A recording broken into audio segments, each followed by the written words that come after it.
سيدنا محمد وعلى آله وصحبه أجمعين. نويت التعلم والتعليم والتذكر والتذكير والنفع والانتفاع والإفادة والاستفادة والحث على التمسك بكتاب الله وسنة رسول الله والدعاء إلى الهدى والدلالة إلى الخير ابتغاء وجه الله وقربه ورضوانه وثوابه من الله سبحانه وتعالى على من ومشايخنا ومربنا حبيب عمر بن محمد بن سليم بن حفيظ وعلانية أن الله يرزقنا علما نافعا والعمل به ورزقا واسعا حلالا طيبا مباركا فيه وعملا متقبلا برحمتك يا أرحم الراحمين ويا أكرم الأكرمين ويا أجود الأجودين. قال المؤلف رحمه الله تعالى ونفعنا به بعلومه بدار من الأنقال.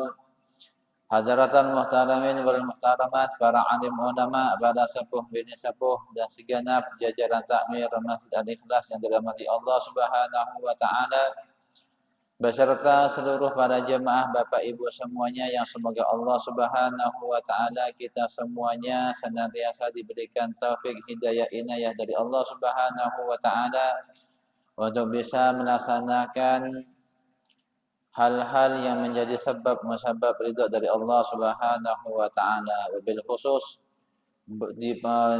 berpuasa di bulan suci Ramadan ini dan kita menghidupkan bulan suci Ramadan dengan amalan-amalan terbaik kita hanya semata-mata mengharap rahmat dari Allah Subhanahu wa taala kelak yaumul qiyamah. Para bapak, ibu, jamaah hadirin rahimakumullah, kita akan membacakan hadis yang ketiga dari kitab Kutuful Falihin an Abi Musa Abdullah bin Qais Al-Ash'ari anin Nabi sallallahu alaihi wasallam qala inna Allah azza wa jalla yabsutu yadahu bil laili liyatuba musii'un nahari wa yabsutu yadahu bin nahari liyatuba musii'ul laili hatta tatlu asy-syamsu min maghribiha, rawahu Muslim. Diceritakan oleh Abi Musa yaitu Abdullah bin Qais Al-Ash'ari. Abi Musa ini adalah salah satu sahabat Nabi Muhammad sallallahu alaihi wasallam yang termasuk Islamnya min mutaqaddimin, yaitu orang yang masuk Islam paling lama, yaitu di saat Rasulullah masih berada di kota Mekah. Jadi sebelum Rasulullah hijrah ke kota Madinah. Abi Musa Al-Ash'ari. Dan beliau masuk Islam bersama para rombongan-rombongan jemaah dari kabilah Al-Ash'ari. Dan kabilah Ash'ari ini adalah kabilah dari Yaman. Ma'ruf kabilah Ash'ari, yaitu tepatnya di kota Zabid. Alhamdulillah kita pernah berziarah di kota Zabid di sana waktu kita berada di Yaman. Kota Ash'ari, dan beliau juga berada di sana, makamnya beliau, dan beliau juga berdakwah di kota Zabid. Nah, akan tetapi Abi Musa Ash'ari ini masuk Islam di saat Nabi Muhammad masih berada di kota Mekah. Jadi di antara sahabat yang paling dahulu masuk Islam. Disebut dengan Al-Ash'ari. Al-Ash'ari ini adalah maknanya adalah rambut, karena asal penamaan Ash'ari ini yang dijuluki pertama adalah ada dua pendapat, yaitu Murrah bin Udad Al-Ash'ari, yaitu beliau ketika dilahirkan badannya penuh dengan bulu, maka disebut dengan Al-Asy'ari. Maka semua di bawah-bawahnya dipanggil dengan Al-Asy'ari. Dan Nabi Musa Al-Asy'ari ini juga salah satu sahabat yang pernah ikut mendampingi Ja'far bersama sahabatnya di di hijrah pertama, yaitu bersama Ja'far Abu Musa Al-Asy'ari bersama para sahabatnya. Dan di antara orang Al-Asy'ari ini dalam hadis Nabi Muhammad sallallahu alaihi wasallam banyak menyebutkan tentang keutamaan orang Yaman, yaitu kabilah Asy'ari, di mana di antara keutamaannya Rasulullah memuji mereka bahwasanya orang Al-Asy'ari ini, orang Yaman ini, kabilah Asy'ari, ketika mereka itu berpergian dan jika ada di antara sebagian mereka itu bekalnya itu habis, maka mereka mengumpulkan menjadi satu bekalnya semua dan membagikannya sama rata. Artinya rasa persaudaraannya sangat kuat kabilah Asy'ari ini. Dan bahkan secara umum orang Yaman rasa persaudaraannya luar biasa. Dan termasuk di antara sahabat yang mendapat dua hijrah ke Habasyah dan juga hijrah ke Madinah. Di sini bahkan Nabi Muhammad juga memuji beliau Abu Musa Al-Asy'ari bersama kaumnya, bersama kabilahnya, di antaranya orang yang paling lemah lembut, perhatian sesama. Dalam hadis Nabi Muhammad, sayaqdumu alaikum qaumun hum araqqu quluban lil Islam minkum, yaitu para Asy'ari. Akan tiba orang dari yang akan tiba kepada kalian, yaitu kaum suatu kumpulan mereka yang paling gampang banget untuk memeluk agama Islam, yaitu kabilah Al-Asy'ari. Banyak di antara pujiannya baginda Nabi Muhammad tentang kabilah Al-Asy'ari ini. La ilaha illallah. Rasulullah sallallahu alaihi wasallam bersabda, "Innallaha, sesungguhnya Allah Subhanahu wa taala, yabsutu yadahu." Ini adalah kalimat isti'arah. Maksudnya kalimat yabsutu yadahu ini adalah membentangkan rahmatnya. Membentangkan, membuka selebar-lebarnya. Membuka selebar-lebarnya itu secara pemaknaannya demikian. Yabsutu yadahu. Di sini membentangkan, membuka selebar-lebarnya rahmatnya, maghfirahnya kepada siapa?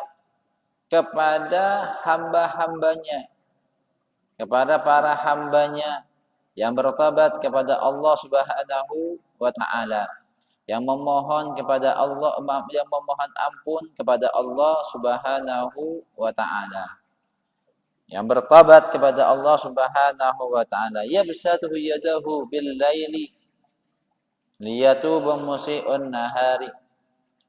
Membentangkan rahmatnya, maghfirahnya di saat malam hari, liyatuba musii'un nahari, agar menerima taubatnya para hamba yang melakukan kesalahan, yang melakukan kemaksiatan pada siang hari.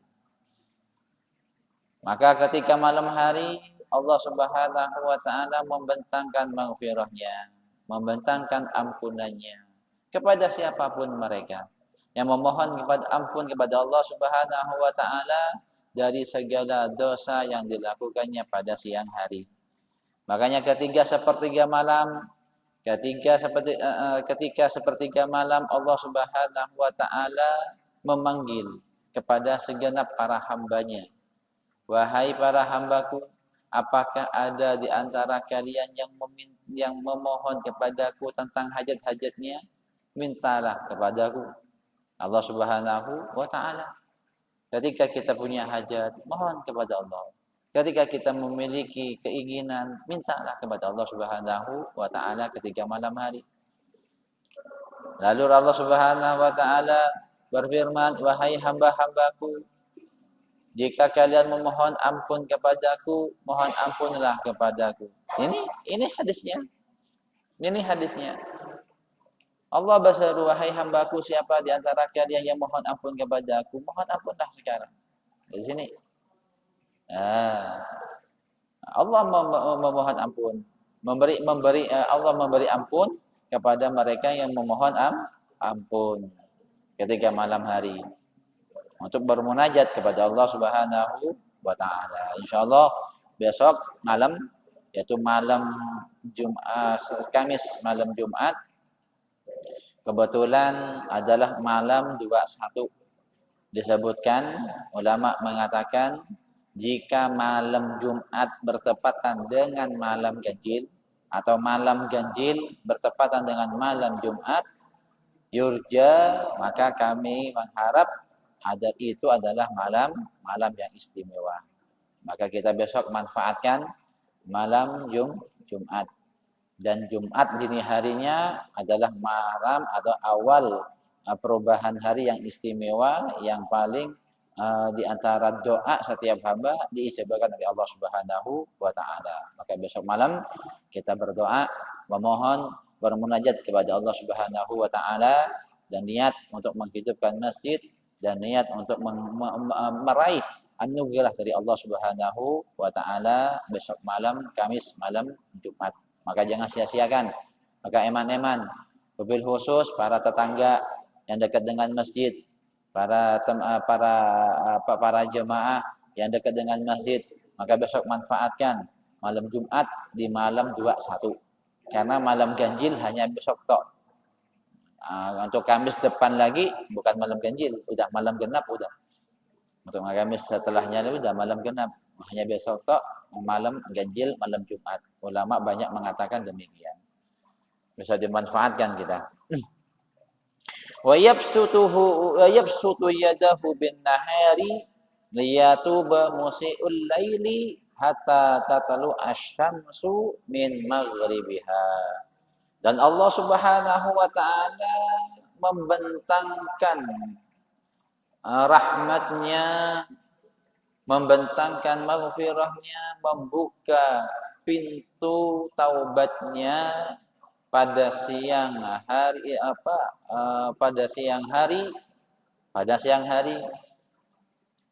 agar mereka yang berdosa pada malam hari untuk bertobat kepada Allah Subhanahu wa taala.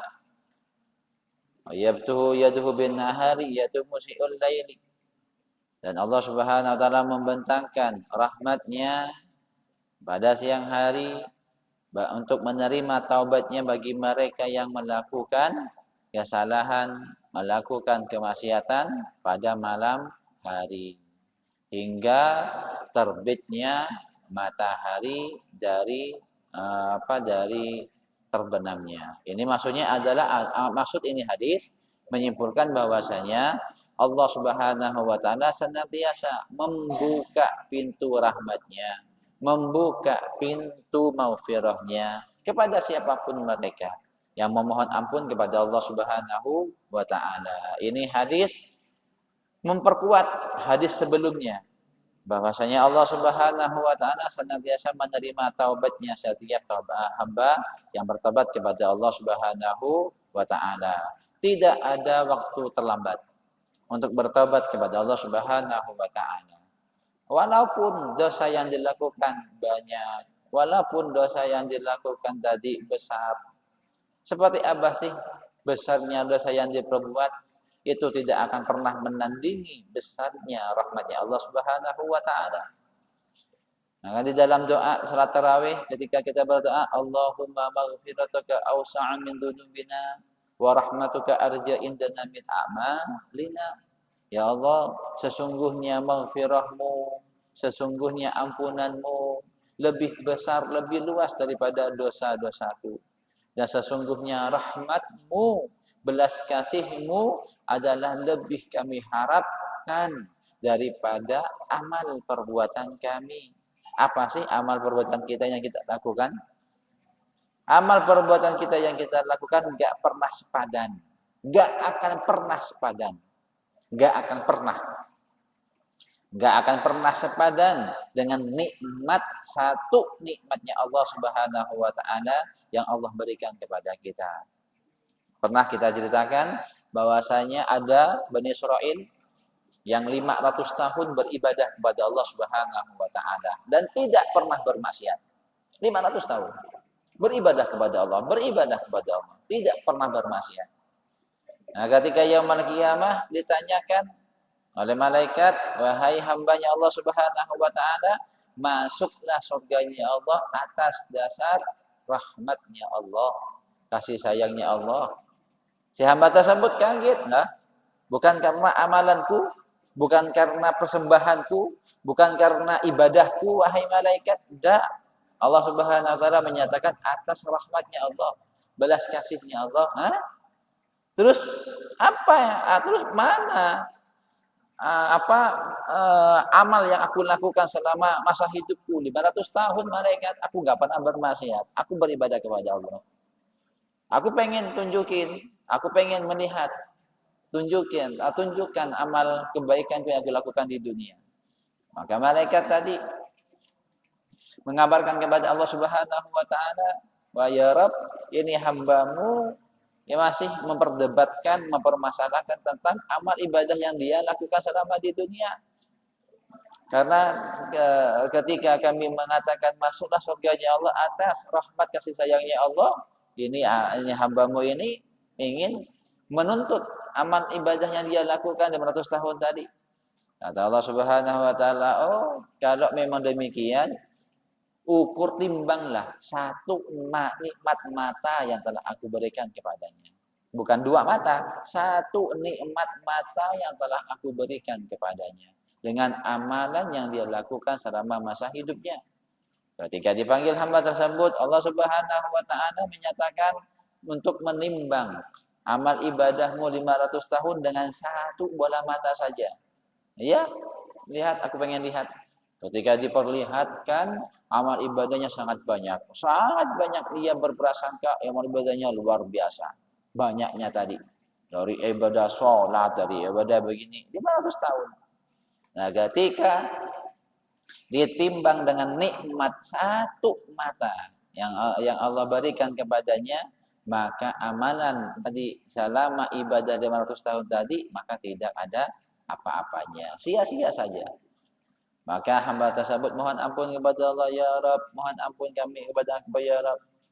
Kami memang bersalah, kami memang demikian, kami memang begini, macam begitu.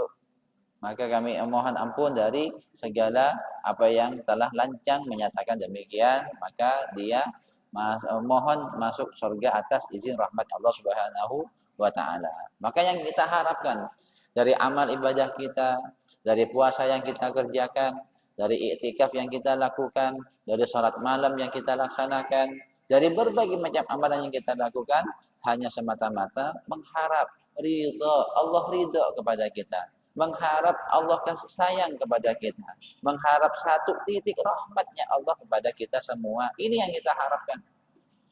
Makanya Habib Abdullah bin Husain bin Tahir dalam qasidahnya makna amal wa kasbuna kullu zalal. Semua amalan yang aku lakukan itu enggak ada berarti apa-apanya. Semuanya enggak ada apa-apanya. Kata Habib Abdullah bin Husain bin Tahir, pengarang kitab Salam Taufik. Yang kita baca, yang kita kaji, di pondok-pondok semuanya dibaca. Beliau mengatakan demikian. Bagaimana kalau kita melihat, membaca sejarahnya Habib Abdullah bin Husain bin Tahir yang menyatakan beliau saja tidak pernah berkeinginan memikirkan pekerjaan makruh apalagi melakukan. Ma hammamtu bil makruh wa amiltu makruh. Aku tidak pernah berpikiran melakukan makruh itu enggak pernah kepikiran. Apalagi melakukan makruh. Piye? Nah, kalau dibandingkan dengan kita, bukan hanya makruh yang dilakukan, bahkan terlarang pun dengan astagfirullah, Allah yastur. Allah nutupin dosa kita, Allah nutupin aib kita. Masing-masing dari kita semuanya mengakui akan aib kita masing-masing. Akan tapi ampunannya Allah Subhanahu wa taala sangat besar, sangat luas kepada hamba-hambanya. Maka di sinilah bulan suci Ramadan kesempatan bagi kita. Kesempatan bulan suci Ramadan membersihkan hati kita, membersihkan diri kita dari noda-noda dosa. Mohon ampun kepada Allah agar Allah Subhanahu wa taala mengampuni. Kalau bukan bulan suci Ramadan, kapan lagi? Kapan lagi? Bulan suci Ramadan inilah bulan yang tepat, bulan yang penuh dengan anugerah dari Allah Subhanahu wa taala. Setiap dari amalan kebaikan Allah lipat gandakan. Maka eman-eman Bapak Ibu semua, kalau kita menyia-nyiakan setiap dari kebaikan-kebaikan yang bisa kita lakukan di bulan Ramadan, lakukan apapun itu. Apapun itu. Minimal kalau kita tidak bisa melakukan kebaikan, minimal jangan melakukan kemaksiatan. Jangan melakukan keburukan. Jangan melakukan perbuatan-perbuatan yang terlarang dari Allah Subhanahu wa taala. Itu sudah minimal. Sudah cukup. Jangan sampai melakukan hal-hal yang tidak disukai dari Allah Subhanahu wa taala. La ilaha illallah. Maka di sini ini hadis. Ini menyatakan saking besarnya rahmatnya Allah. Saking besarnya kasih sayangnya Allah kepada kita semuanya untuk menerima setiap taubat yang yang dipermohonkan oleh setiap hamba-hambanya. Tetap kita mohon, makanya setiap kita sholat 5 waktu saja, habis sholat habis salam pasti mengatakan astagfirullah, astagfirullah, astagfirullah. Apalagi di Ramadan sekarang selalu kita memperbanyak baca zikir, Allahumma innaka afun tuhibbul afwa. Ya Rab, Engkau adalah zat yang suka, zat yang maha pemaaf. Maka fa'fu anna, maafkan kami. Ya ini Ramadan. Ini adalah doa yang diajarkan oleh Rasulullah kepada Siti Aisyah, kepada kita semuanya. Untuk dibaca, untuk menjadi bacaan rutin. Setiap sebelum sholat, habis daras, dan sebagainya. Ini bacaan. Allahumma innaka afun tuhibbul afwa fa'fu anna. Allahumma inna nas'aluka afwa wal afiyah wal ma'afatan fid dunya wal akhirah. Adalah doa-doa yang sering kita baca setiap habis salat. Habis salat membaca istighfar, membaca mohon ampun kepada Allah Subhanahu wa taala. Nah, di sini ini adalah suatu kenikmatan bagi kita semuanya yang Allah limpahkan kepada kita atas rahmatnya, atas karunia yang Allah melimpahkan kepada kita semuanya untuk senantiasa menyandarkan diri kita kepada Allah Subhanahu wa taala. La ilaha illallah. Maka disebutkan di sini Rasulullah sallallahu alaihi wasallam bersabda, "Lau amaltum khotoya hatta tablughas samaa, tsumma nadimtum lataballahu alaikum." Inilah Rasulullah bersabda, seandainya kalian melakukan kesalahan hatta tablughas samaa, kesalahan tersebut sampai memenuhi langit. Seandainya kamu melakukan kesalahan yang memenuhi langit, kesalahanmu tadi banyaknya, saking banyaknya, summa nadimtum, lalu kamu menyesali kesalahanmu tersebut, menyesali tadi bertobat. Makanya di sini kemarin kita jelaskan artinya taubat adalah an-nadam, yaitu menyesali dari perbuatan yang dia lakukan dan tidak mengulanginya kembali. Ini namanya taubat. Seandainya kamu melakukan kesalahan, yaitu dosa yang diperbuat sampai memenuhi langit, saking banyaknya dosanya. Summa nadimtum, lalu kamu menyesali, bertobat kepada Allah Subhanahu wa taala. Maka lataballahu alaikum. Maka Allah Subhanahu wa taala akan menerima taubatmu. Ini. Wa qala aidan innal abda la yudna badzamba fayadkhulu bihil jannata. Faqila kaifa dzalika ya Rasulullah? Qala yakunu nasba ainihi taiban minhu faran hatta yadkhulal jannata. Ini adalah besarnya rahmatnya Allah Subhanahu wa taala. Kafaratun dzambi an-nadam, yaitu penghapus dosa adalah bertaubat. Semoga Allah Subhanahu wa taala kita semuanya diberikan kemudahan untuk senantiasa melakukan amal kebaikan dan Allah Subhanahu wa taala mengampuni segala dosa-dosa kita. Dan semoga Allah Subhanahu wa taala menerima taubat kita dan Allah jaga anggota tubuh kita dari bermaksiat kepada Allah Subhanahu wa taala, dan semoga Allah Subhanahu wa taala menyadarkan hati kita dengan hidayahnya ya Allah untuk kita semuanya, dan semoga Allah Subhanahu wa taala tidaklah kita keluar dari Ramadan kecuali dosa kita terampuni dan Allah menjaga anggota tubuh kita dan keinginan hati pikiran kita dari bermaksiat kepada Allah Subhanahu wa taala. Amin amin ya rabbal alamin. Mari kita bersama-sama berdoa kepada Allah Subhanahu wa taala di bulan suci Ramadan seperti yang diajarkan oleh Rasulullah sallallahu alaihi wasallam kepada Siti Aisyah kepada kita semuanya.